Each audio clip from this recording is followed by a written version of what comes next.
The president declares today, January 16th, National Religious Freedom Day. In a tweet, he said the declaration celebrates the many faiths that make up our country and commemorates the 232nd anniversary of the passing of the major religious liberty law.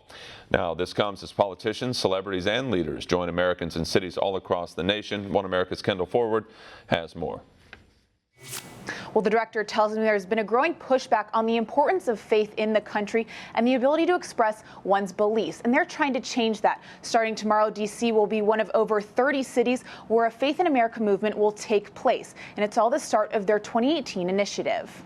We're living in a culture where people are reluctant. They feel like they can't talk about their faith in the public square. And that really isn't the way that it's supposed to be in America, because you don't check your faith when you walk out the door. Leah Caraway, director of the Congressional Prayer Caucus Foundation, is working with the Keep Faith in America movement to change the tide of how faith is perceived in the country. Very strong, aggressive, anti-faith agenda. There's people and organizations, a minority of people, but they're people that don't want God and faith to be a part of America's future.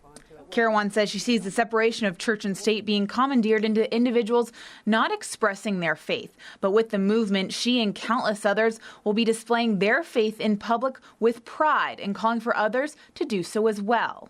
What's happened in the last decade is the anti-faith, they have commandeered the narrative. They actually have redefined separation of church and state to mean that you can no longer talk about your faith in the public square. Now she says they're trying to change that perceived definition. In the movement happening in Washington, D.C. and over 31 cities across the country, the group is bringing together governors, legislators, actors, and everyday Americans to discuss why the acceptance of faith is so important in the nation.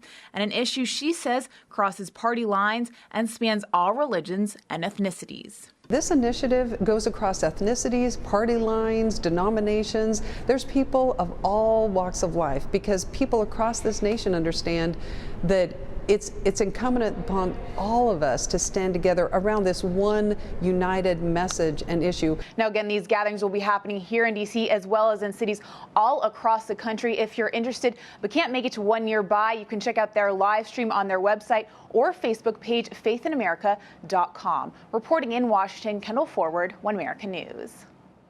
We can use your help. Call your cable provider and kindly demand that One America News is added to your lineup. Call today.